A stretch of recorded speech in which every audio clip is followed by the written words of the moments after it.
González Granados se ha distinguido nacional e internacionalmente por su destacado trabajo como directora de orquesta del repertorio sinfónico y operático. Su enérgica interpretación y su dedicación por visibilizar el trabajo de compositores latinoamericanos la ha hecho merecedora de varios premios internacionales, como la Medalla de la Excelencia Musical por la organización estadounidense Sphinx, el tercer puesto y premio especial ECO en el concurso internacional La Maestra y el premio al concurso de dirección y aprendizaje Sir George Solti, entre otros.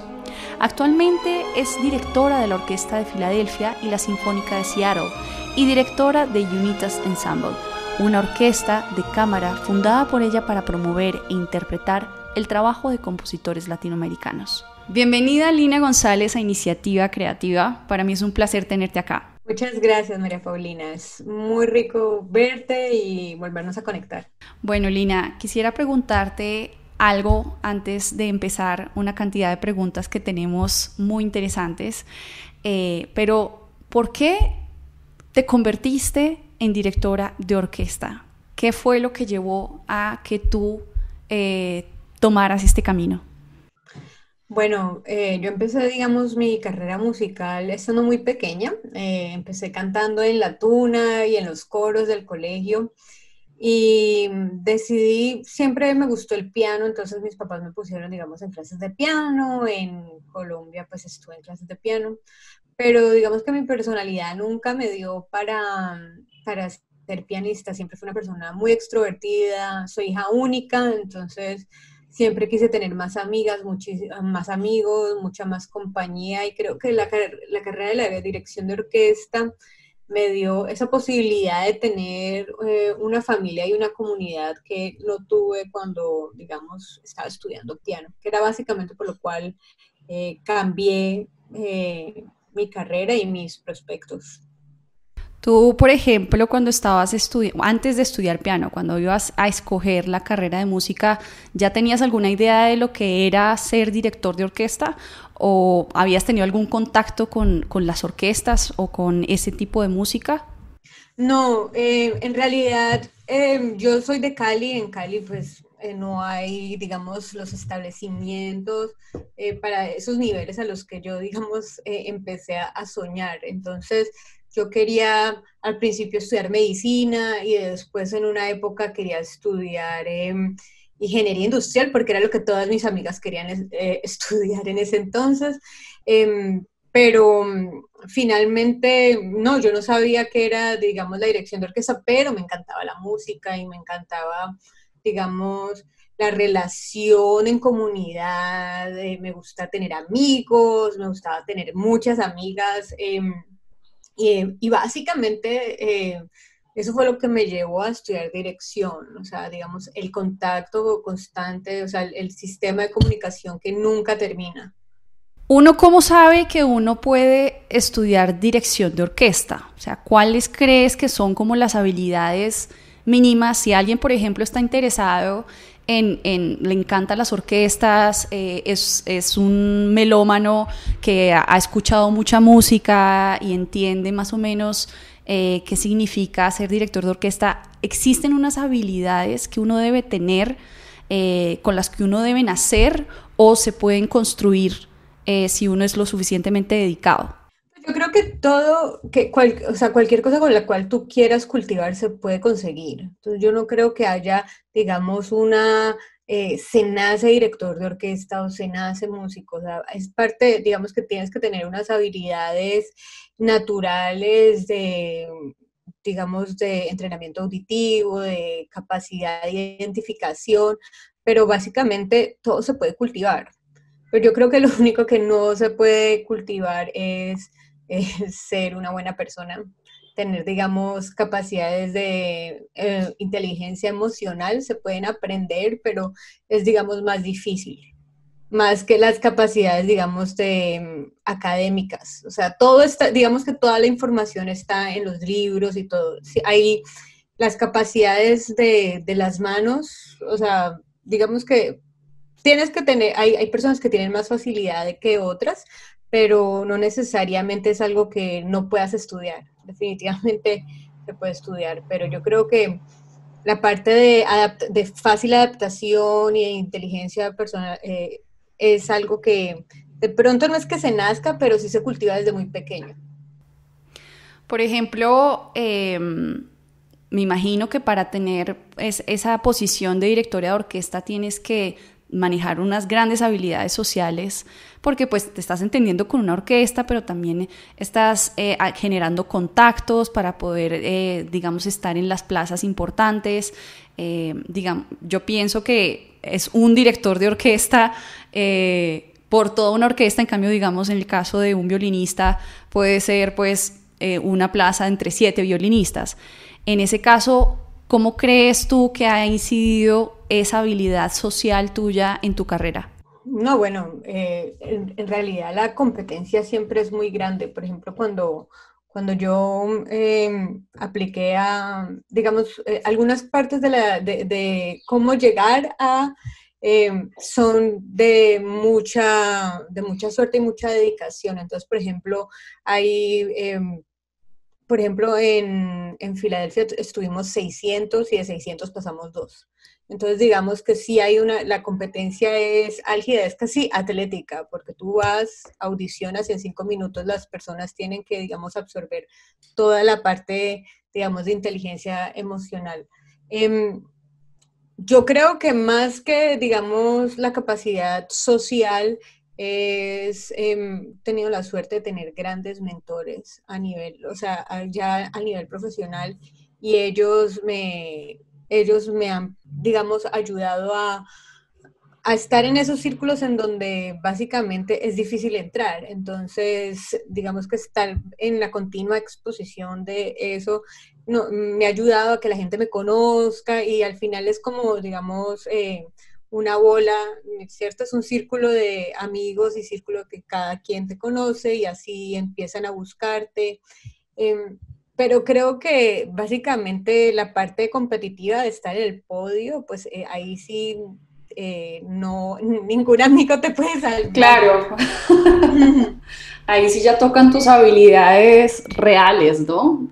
Yo no creo, querida, que sea, digamos, habilidades reales y no, yo creo que, digamos que esa es una de las grandes falacias que nos enseñan en la universidad de que solo somos músicos o sea, que la música es una parte y el ser humano es otra. Yo creo que las dos están muy, especialmente la dirección de orquesta, demasiado unidas. Em, no puedes ser, digamos, buen director de orquesta si no sabes comunicarte verbalmente con la persona y no eres buen director de orquesta si no puedes encontrar soluciones creativas a problemas en tiempo real. Entonces necesitas estar todo el tiempo imaginando y todo que eso no aparece en el score. O sea, es más un proceso, o sea, de quitar, digamos, la abstracción musical y hacerlo en tiempo real y para eso tienes que ser humano, Tienes que tener empatía. total. Un director que no, digamos, que no cultive la empatía, que no cultive, digamos, la capacidad de leer las emociones de los demás, es imposible. Y no tomarlo personal, porque esa es la otra, es estar en un constante flujo de comunicación en donde lo único que importa en realidad es el producto auditivo, la música, pero, o sea, las personas vienen con su equipaje desde la casa, los que les tocó el mal trancón, que tienen la familia enferma, y tú tienes que trabajar con humanos, o sea, tú no trabajas con los instrumentos. Entonces, eso es lo que hace, digamos, la dirección, una carrera para mí tan fascinante, porque digamos que vives siempre dentro de esos dos mundos.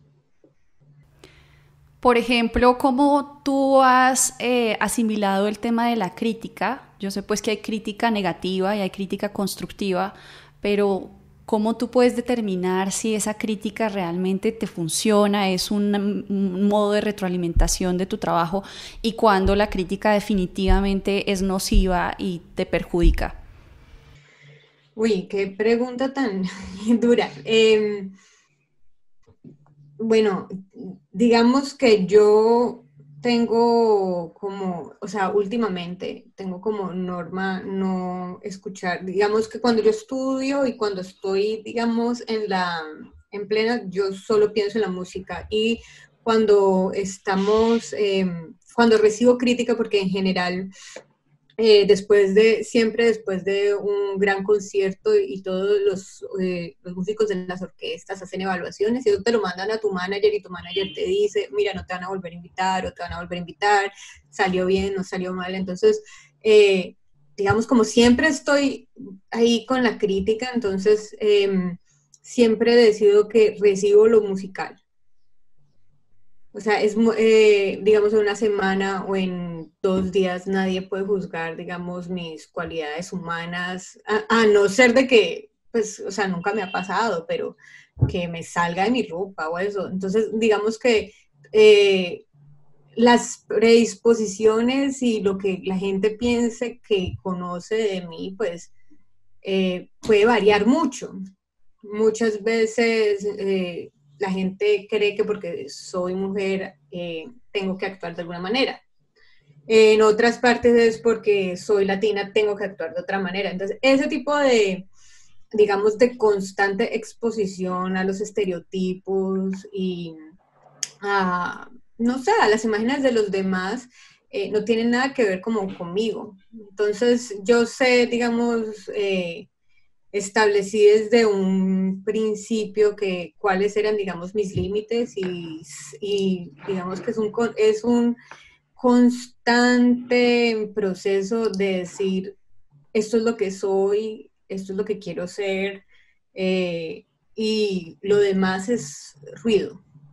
Entonces, no es fácil. O sea, hay veces, sobre todo, o sea, a veces en el internet uno consigue unas cosas que uno dice, Dios mío santísimo, ¿cómo alguien puede escribir algo así de alguien que no conoce bajo ninguna circunstancia? Pero, pero sí, tratar de siempre estar conectado con lo que yo pienso que son mis valores y tener un círculo de amigos muy cercano, muy cerrado, que son los que me conocen de verdad y los que pueden hablar, digamos, por mi persona. Y los que también de alguna manera pueden decir, bueno, aquí sí te equivocaste, ¿no? Muchas veces uno tiene como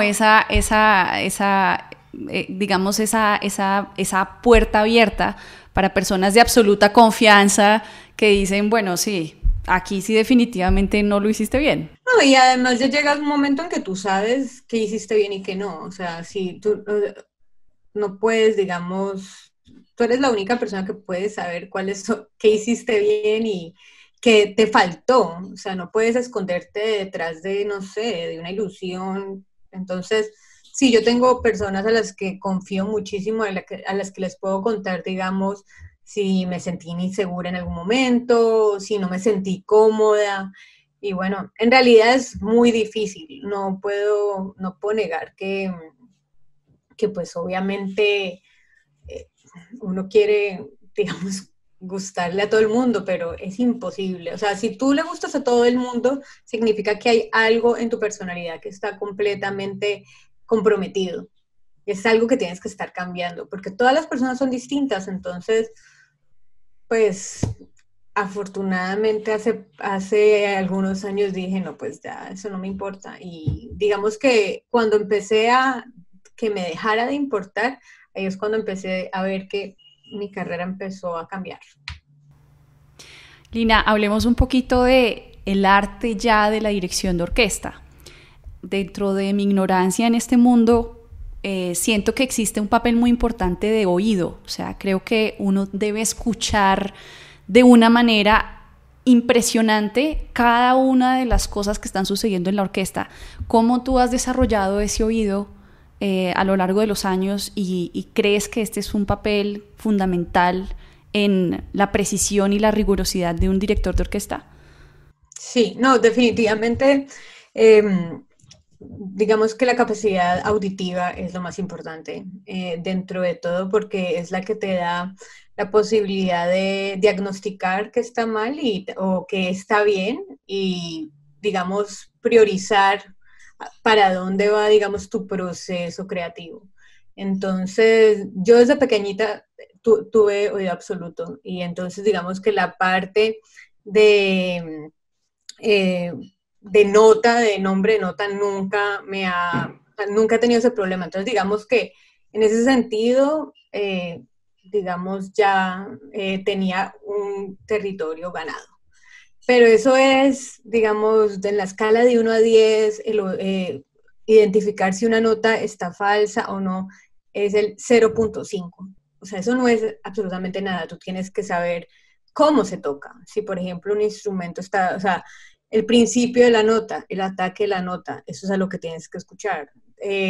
Si la nota en el medio es cómo está sonando, cómo dejas la nota. Entonces son diferentes cosas, o el color, entonces si es fuera de la cuerda, si es dentro de la cuerda, si en los vientos o en las maderas en los metales es un sonido con más resonancia. Entonces ese tipo de cosas las he ido desarrollando con el tiempo y con mucha, o sea, yo escucho música todo el día y la forma en que escucho la música es, digamos, de manera muy crítica en ese sentido. Entonces digo, bueno, esta sinfonía suena así, pero a mí no me importa si está, digamos, o sea, ya si está afinado, si no está afinada, eso bueno, es separado. Pero después es cómo se escucha, cómo suena, entonces color, estilo, ese es el tipo de, digamos, de oído el que estoy todos los días desarrollando. Me imagino que debes tener un conocimiento muy claro de cómo se ejecuta cada instrumento y cómo ese instrumento está bien ejecutado o mal ejecutado, ¿verdad? Sí, pero no es si que si está mal o si está bien. Uh-huh. Es, digamos, si coincide con lo que yo necesito o no necesito. Okay. Entonces, por ejemplo, digamos, las cuerdas que son, digamos, lo más... para mí lo más difícil porque yo estudié piano y no estudié cuerdas. Algo que, por ejemplo, suena muy bien a la cuerda, de pronto no, estilísticamente lo necesito fuera de la cuerda. O al revés. Entonces, digamos que digamos, la parte del oído, la primera es el oído interno y, digamos, la imaginación. O sea, ¿qué es lo que yo tengo que escuchar? ¿Cómo me imagino yo el sonido que está en esta partitura?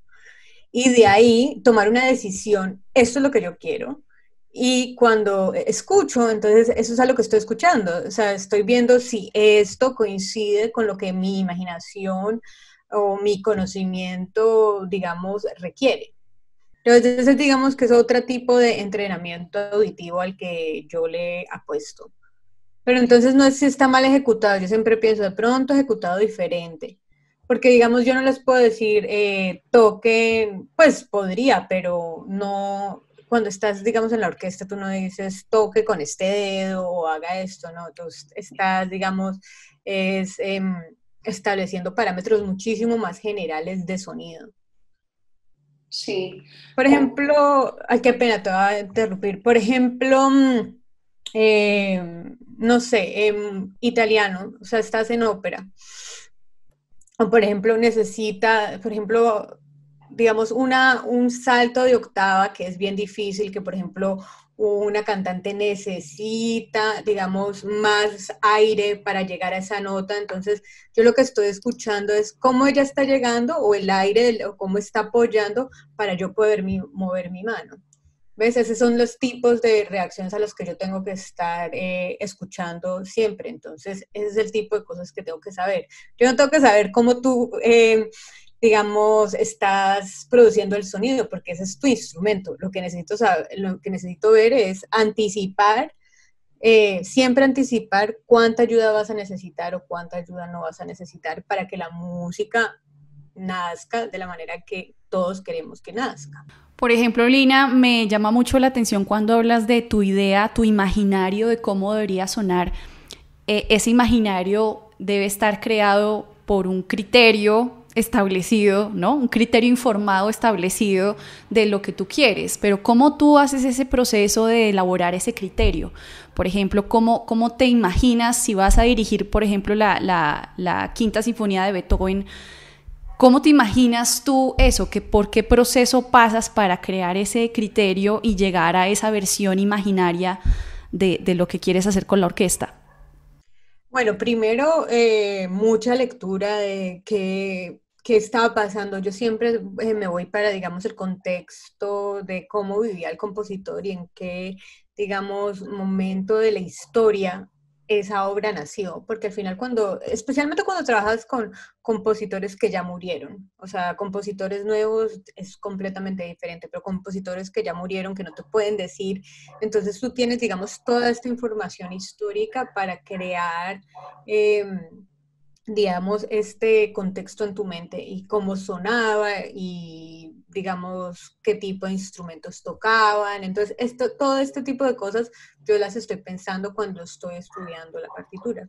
Y ya después, obviamente, llega un momento de toma de decisiones, qué es lo que quiero hacer yo con las frases, cómo quiero que suenen las frases, y ahí es cuando uno, pues, cada director, digamos, cambia el sonido. O sea, tú ves a una orquesta con un director y con otro, el sonido cambia en 5 minutos.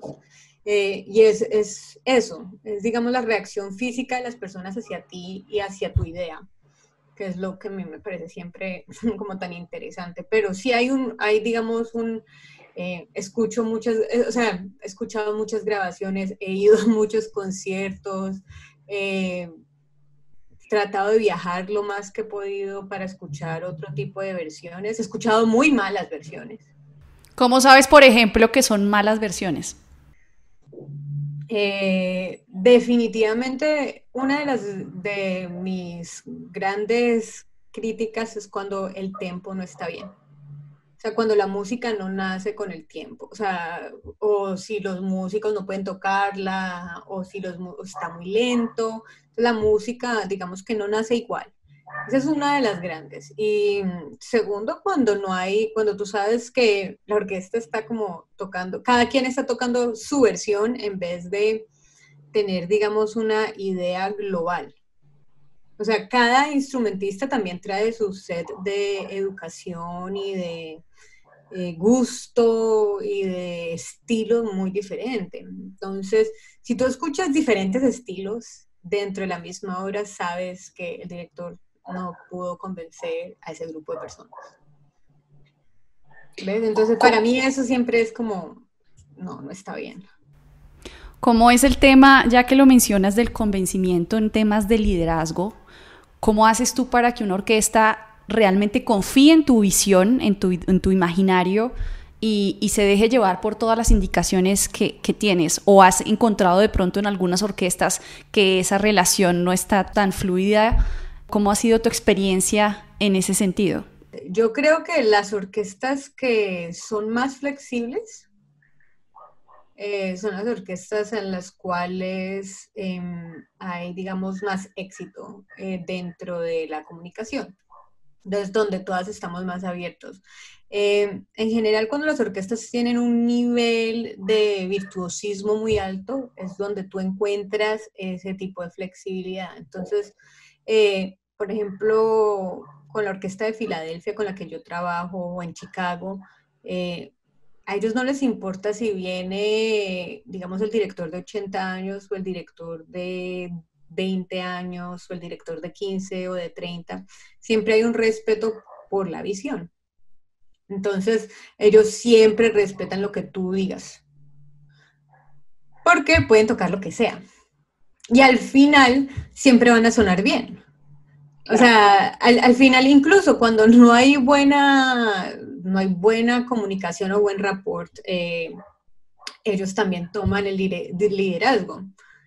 Porque esa es la otra cuestión. Dentro de la orquesta hay personajes que también, por jerarquía y por tradición y por, digamos, física, de hecho física, tienen un liderazgo que no es solamente el director. Entonces, digamos, cuando se pueden establecer esas relaciones muy fácil, tú sabes que la orquesta tiene, digamos, vamos a tener éxito en la semana.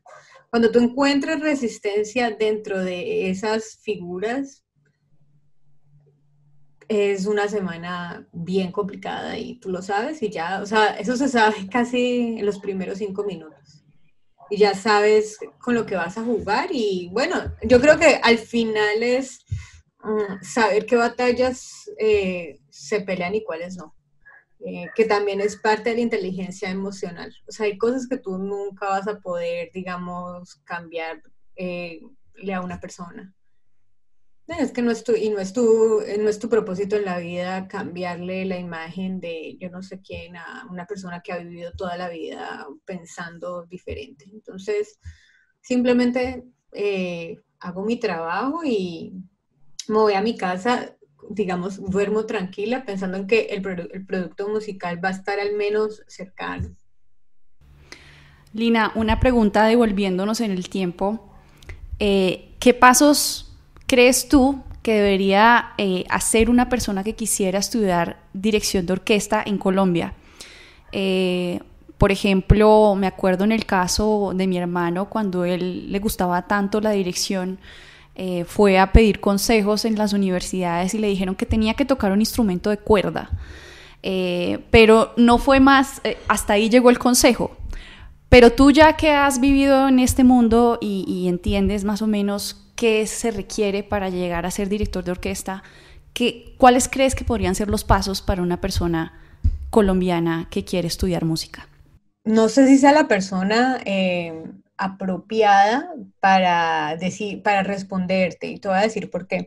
Porque yo pienso que mi carrera de dirección empezó cuando me vine para Estados Unidos.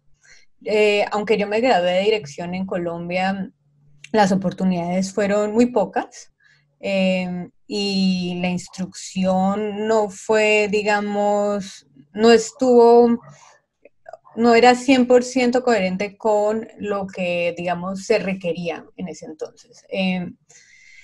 Y es, digamos, por lo mismo que tu hermano solo le dijeron, tiene una orquesta de cuerda y ya, o aprenda un instrumento de cuerda y ahí quedó el consejo. Digamos que eso fue hace 10 años, 12, sí, casi 10 años cuando yo me fui y las cosas han cambiado mucho. O sea, ahorita hay, digamos, más orquestas, más profesores en otras ciudades, entonces hay más competencia. Y yo creo que esa es una de las grandes virtudes de ahora de estudiar Dirección Colombia. Hay competencia.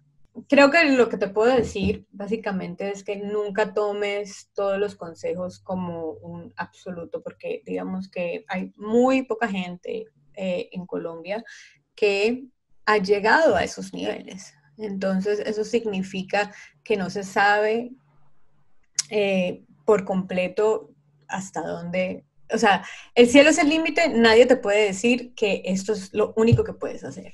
Para mí, yo creo que eso, digamos, ha sido siempre la base de mi éxito. Yo nunca me conformé con lo poco que me decían o con lo mucho que me decían o con las retahílas y, o sea, a veces me pontificaban educación y educación y básicamente cada quien puede seguir su propio camino. Yo creo que hay, digamos, tienes que tener acceso a escuchar orquestas y ojalá escuchar ensayos. Ese sería uno de mis primeros, ir a tantos conciertos como puedas, ir a tantos ensayos como puedas.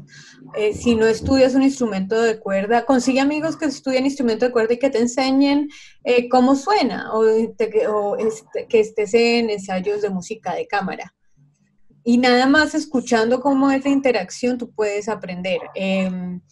Cantar, estar en coros, o sea, yo creo que eso sí es uno de los básicos. Tú tienes que tener algún tipo de experiencia comunal de hacer música. No importa si es en la música de cámara, no importa si es en los coros, no importa si es en la orquesta, algo tienes que hacer. Y piano te ayuda, el piano te ayuda. En partes de Europa te exigen que estudies piano para poder, digamos, acceder a otro tipo de oportunidades, pero yo creo que entre más preparado estés en diferentes cosas, mejor. No hay un camino absoluto para seguir la dirección de orquesta. No todo el mundo llega igual. No todo el mundo llega al mismo tiempo, no todo el mundo llega por virtud de que quieres estudiar. No todos pueden dirigir la Filarmónica de Berlín y está bien si no diriges la Filarmónica de Berlín, pero lo que sí tienes que tener es mucha ambición, mucha resistencia y mucha disciplina. Entonces creo que eso es lo único que nadie me dijo que tenía que tener y siempre lo tuve porque eso fue lo que mis papás siempre fueron como muy, ellos nunca creyeron en, digamos, en los roles de género desde chiquita, eh, qué era lo que tenía que hacer, cómo tenía que actuar, nada de eso nunca. Y tú me conoces, yo siempre he sido extrovertida, digamos, directa, extrovertida, nada me importa, que puede ser bueno y no puede ser malo, pero nadie nunca me dijo que no podía hacer nada. O sea, yo me acuerdo cuando entré a la universidad y, bueno, no, entré a Bogotá, voy a decir, en Bogotá, después de pasar por dos universidades, porque yo nunca me conformé, o sea, lo que encontré en Cali no me conformé, y fui después y entré a música en una facultad que no, definitivamente no encontré lo que quería, entonces entré a donde tú sabes, a la Corpas, y en ese entonces yo ya tenía 19 años, o recién cumplía 18, 19 años, era básicamente como damaged goods. O sea, definitivamente ya estabas muy vieja, ya no ibas a poder hacer esto, no ibas a poder hacer aquello.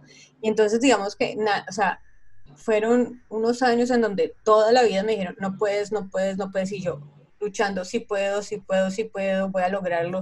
O sea, ojalá a uno no le dijeran que uno no puede hacer nada. O sea, lo único que uno pudiera desde el principio decir, yo puedo hacer lo que yo sea porque para eso nací y voy a buscar las oportunidades. Entonces, eso es lo que yo hice. A mí todo el mundo me decía, no, Lina, no vas a poder entrar a tal universidad, ¿por qué no te presentas a una universidad más pequeña?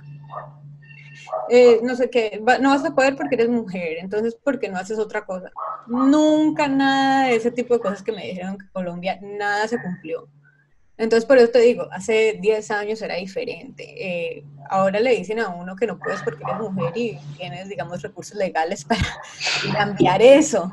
Pero, ¿quién te puede decir hasta dónde llegas desde pequeño? O sea, ¿cómo alguien puede llegar al comienzo de tu carrera y decirte, no, no vas a llegar? O sea, es demasiado tóxico. Entonces, por eso te repito que no creo que sea la persona. Simplemente que no renuncié. Eso es lo único.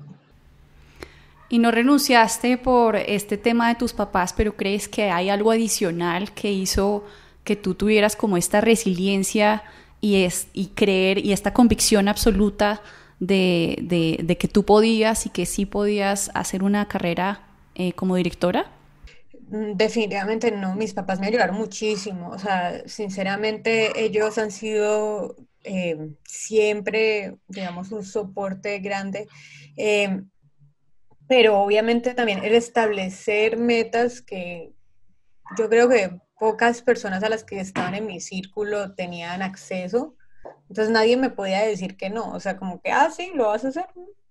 Entonces, y yo me iba por ahí, lo conseguía, pero nadie cercano a mí tenía, digamos, las mismas aspiraciones que yo.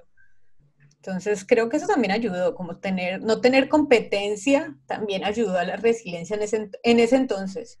Eh, ya después, cuando llegué a Estados Unidos, conseguí, digamos, un grupo de maestros maravillosos y de amigos también, que todos como que, eso, o sea, digamos que el, eso no lo tuvimos, como ese sentido de comunidad dentro de nuestra carrera era, para mí fue maravilloso y ahí fue como que empecé a ver la diferencia. Pero siempre he sido también competitiva, ¿no? Esa es la otra. Lina, una pregunta. ¿Qué crees que se podría modificar de los currículos de música en Colombia para, como tú dices, crear más oportunidades y ser un terreno fértil para que otras personas puedan desarrollarse y tener como meta eh, ser director de orquesta o cualquier profesión, digamos, en la música con gran éxito? Yo creo que el mayor reto que los currículos y la educación musical en Colombia están en este momento teniendo es, digamos, estos problemas de géneros y de abuso y estos establecimientos de verdaderas relaciones en donde no haya este tipo de interacciones. Cuando esto se pueda establecer bajo un marco legal y se pueda educar a, digamos, a los profesores, creo que va a haber más oportunidades para todo el mundo para poder salir sin este tipo de obstáculos. Para mí ese es el gran problema, porque lo que hay de educación es muy bueno y ya la información existe por todos lados, o sea, se puede acceder a la información diferente. Pero las oportunidades, complicado. Lina, hablando de este tema que dices de los abusos, quisiera como que desarrollaras un poquito más esto, porque me parece que es una situación grave, ¿no? Que en medio de la educación musical tengamos otros problemas diferentes a tener un buen nivel musical. Bueno, es que empieza por las microagresiones. O sea, empieza por decirle a una persona de 19 años que ni siquiera empezado, digamos, su edad adulta, decirle que no va a poder. Entonces, empieza desde lo más pequeño, empieza con darle a una persona la posibilidad de creer que puede hacerlo. Entonces, sí, ¿no? Los abusos se dan bajo todas las, amparado por una idea de perfección que no existe ni siquiera en Estados Unidos o en Europa. Entonces, es un problema también de, no sé, no te sabría decir, sí, hay muchos. Sí, sí lo viví, pero se empieza desde lo pequeño, se empieza tratando de cultivar a un niño, tratando de cultivarle una disciplina sin miedo, tratando de cultivarle una idea de éxito que no es completamente unilateral y única.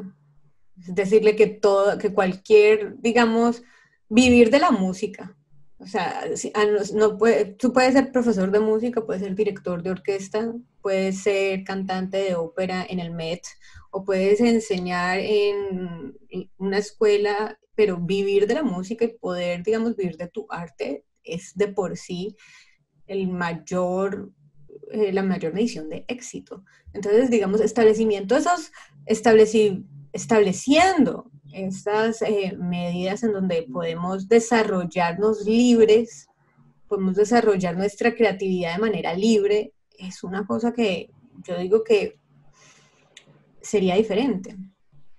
Sí, es muy importante lo que hablas de redefinir esta idea de éxito, porque creo que existe como un paradigma generalizado que dice que pues si tú no llegas a ser Lina González, directora de las grandes orquestas en el mundo, pues entonces no puedes estudiar dirección de orquesta o para qué lo intentas. Y me parece muy importante que toques ese tema porque para los músicos que están estudiando o los que van a estudiar, empezar con crear esa idea de éxito desde el principio y quitarse como ese paradigma de que tiene que ser Quitarse esa presión, exacto. es que es asfixiante tener que pensar que uno solo puede llegar a hacer una cosa en la vida. Por ejemplo, yo te hablo de mi experiencia como directora de orquesta. Nunca tuve, digamos, una carrera. Yo, bueno, cuando me gradué dije, bueno, yo llego, hago mi maestría, después de hago mi maestría, entonces consigo un trabajo y después de eso consigo un trabajo, entonces después me caso, después tengo un hijo, después nada de eso pasó como pensé que iba a pasar. O sea, Sí. las cosas han llegado, pero nunca llegaron así.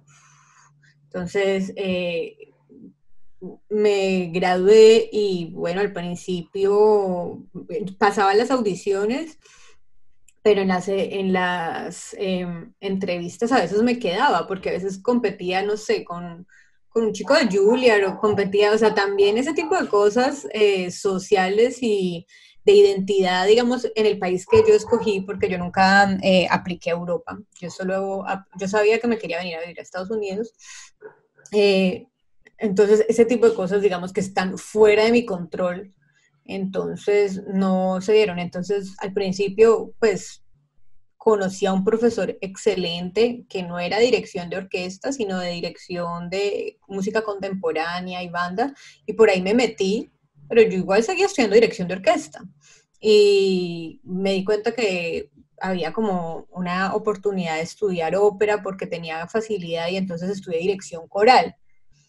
¿Ves? Entonces, siempre, digamos, paralelo, o sea, siempre avancé, pero sí, siempre, pero no necesariamente en el punto en que yo quería a veces. Sí, pues, o sea, era pues duro, pero a la vez nunca, o sea, mi meta nunca fue no estudiar, como dejar la dirección de orquesta, aunque hubiera estudiado otras cosas y aprendí idiomas y que me sirven ahora en la dirección de orquesta, este tipo de cosas. Y entonces ya después de la maestría, entonces dije, bueno, quiero hacer el doctorado porque pues no conseguí en ese momento, no tenía, digamos, la experiencia en el podio para conseguir un trabajo. Entonces voy a hacer el doctorado, sigo estudiando, me sigo preparando, pero obviamente artísticamente dije, bueno, si no conseguí un trabajo, me hago mis trabajos. Entonces me creé mi orquesta. Entonces, paralelamente, sí, siempre, o sea, siempre una idea de crecimiento.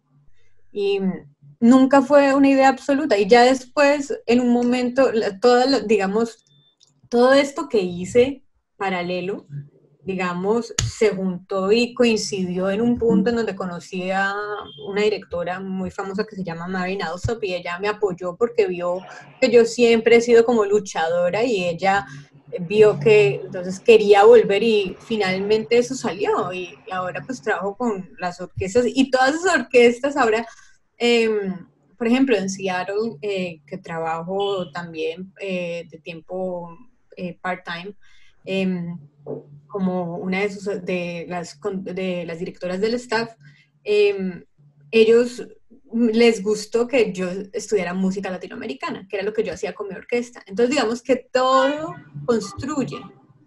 O sea, decir que si no llegas aquí, entonces ya no hay nada más difícil, difícil. O sea, nunca he podido ser así. Entonces, eh, y sigo teniendo más aspiraciones y a pesar de que a veces digo, bueno, ya se me acabaron los sueños porque ya llegué a donde quería.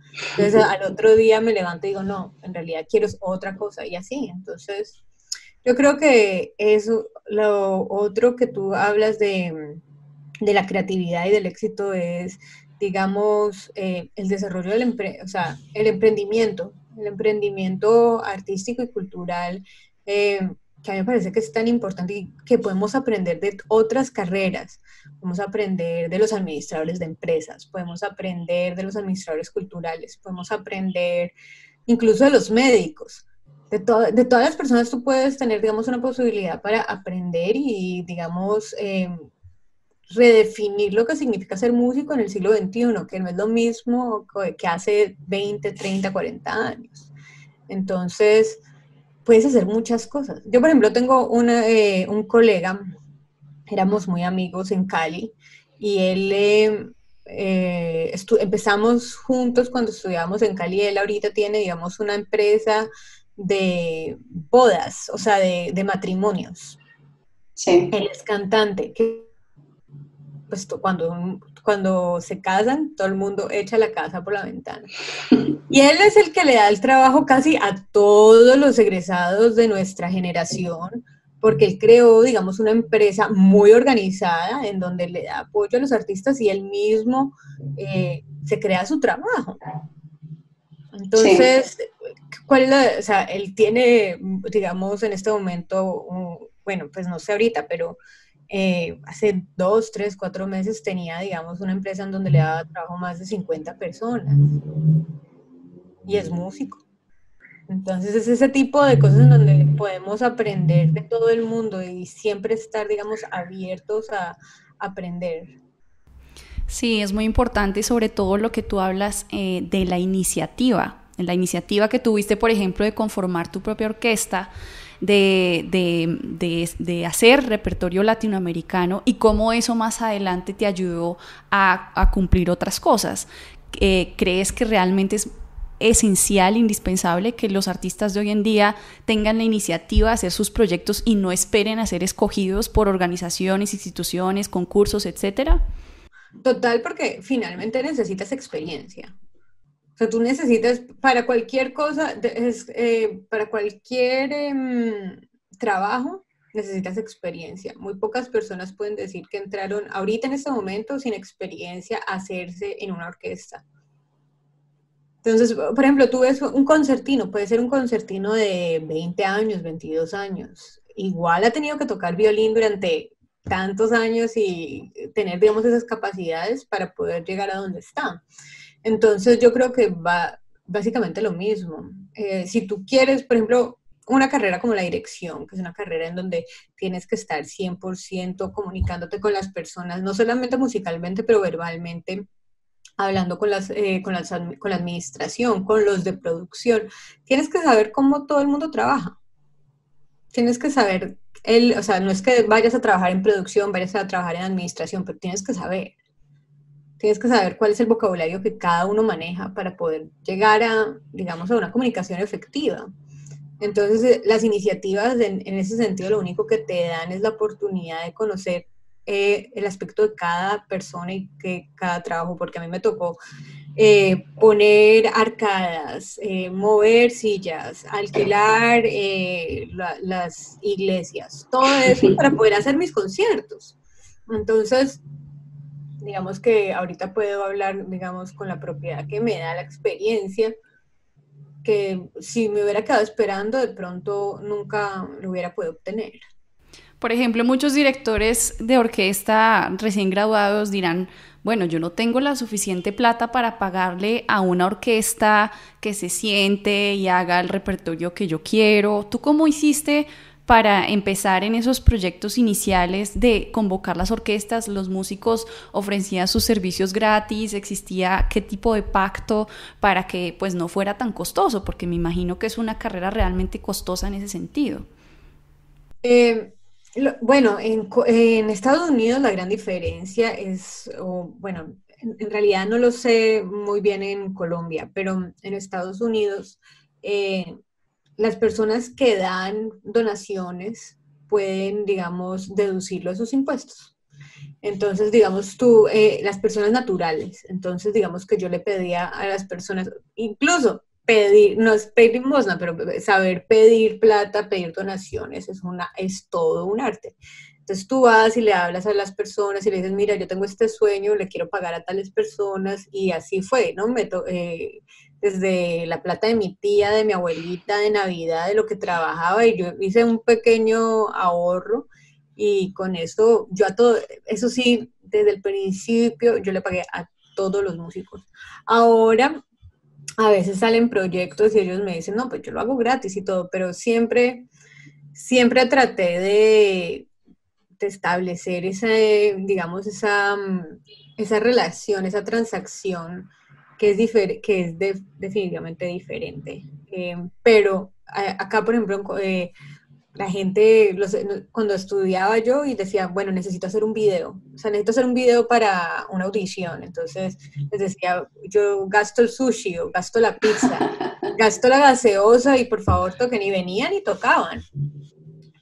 Porque otra vez, había un establecimiento de una relación, una amistad, una comunicación. Entonces, pero te digo, digamos, las cualidades sociales siempre sobresalen para todo.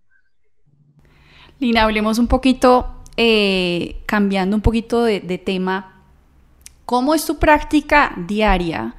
¿Qué es lo que tiene que hacer un director de orquesta diariamente? ¿Cuántas horas estudias? ¿Estudias algún instrumento paralelamente a la dirección? Ya nos has contado que pues escuchas demasiada música, pero además de eso, ¿cómo es la parte de organización de un día como profesional de la música? Cuando trabajo o cuando estoy, digamos, ahorita pandemia. Esa es una pregunta que me han hecho varias personas que he entrevistado, como es que la pandemia nos ha cambiado a todos, es verdad. Pero digamos, hablemos antes de la pandemia y ahora en la pandemia, en las dos. Bueno, digamos, de las cosas que todavía mantengo es que siempre mantengo un horario. Yo me levanto todos los días a las 4 de la mañana, desde que estaba en la universidad. O sea, siempre he sido, o sea, que me duermo temprano. Eh, A diferencia cuando estaba en Colombia, que era muy rumbera. Pero en general yo todos los días, desde que era chiquita, me levantaba a las 5 o ahora me levanto a las 4. Yo no soy como nocturna, no he podido, nunca. Entonces me levanto a las 4 o a las 4:30. A esa hora hago una hora de ejercicio.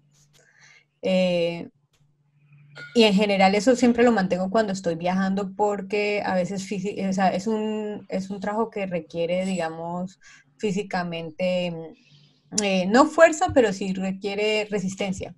Entonces, siempre trato de hacer ejercicio. Y después de eso, digamos a las 5 de la mañana, trato de responder los emails que pueda, que tengo que hablar con mi manager que vive en Europa, entonces con él entonces tratamos de hacer, digamos a las 5 yo trato de escribir todo lo que yo pueda dentro que estoy haciendo ejercicio, eh, y desayuno, y después de que desayuno a las 9, digamos, si estoy acá en la casa, cuando estoy en la casa a las 9 me siento a estudiar. Y entonces estudio generalmente el repertorio de dentro de un mes. Yo siempre trabajo como anticipo. Entonces tengo, digamos, una lista de trabajo que es dentro de un año, una lista que trabajo de meses y otra de las semanas. Entonces trato de mantener primero el de dentro de un mes y después lo más cercano. Eh, Básicamente soy estudio y a veces me tomo descansos. Tengo ahorita en este momento ¿cómo es que se llama? Una serie de webinars que es para directores de orquesta de emprendimiento que se llama Conductors Collective. Entonces preparo todo eso con mi colega que también está en Filadelfia. Y preparamos eso durante la mañana y por la tarde estudio y a las 5 me levanto de donde esté y ya, me desocupo y veo televisión y estoy con mi esposo, o estoy con mi perro y estudio de diferentes maneras. A veces estudio con el piano, a veces no estudio con el piano, a veces busco, digamos, en el computador, leo mucho. Entonces organizo mi día dependiendo de la obra. Cuando estoy trabajando, en general, me toca viajar siempre como a las 5 de la mañana porque en general viajo o voy para Europa o voy para la otra costa. Y eso siempre son viajes de 6 7 horas. Entonces, en general, eh, los lunes es cuando viajo. Entonces, los lunes a las 4 de la mañana o a las 3 de la mañana ya estoy lista para irme y viajo y ahí, antes podía estudiar muchísimo en el avión, ya no puedo, ya me toca, ya duermo y aprovecho. Y en general por las mañanas también, si tengo ensayos, estudio por las mañanas lo que voy a ensayar en general y por las noches las dejo libres. Pero básicamente siempre empiezo muy temprano y bueno. Y cuando estoy en las semanas que me toca dormir o sea, me toca hasta las 10 de la noche, 11 de la noche, es bien duro. Pero en general es eso. Bueno, Lina, pues quisiera agradecerte por haber estado en esta entrevista y también quisiera que le dejaras un mensaje a los músicos que están pues cursando sus carreras de pregrado o quieren estudiar música o ya salieron de sus carreras pero no saben cuál es el siguiente paso. ¿Qué les dirías tú con la experiencia que llevas? Bueno, primero, que sean valientes, que es una carrera que es larga, que no, si estás para, digamos, para el resultado a corto plazo, no es la carrera para ti. Una carrera en donde tienes que cultivarte a largo plazo y eventualmente llegas donde quieres llegar.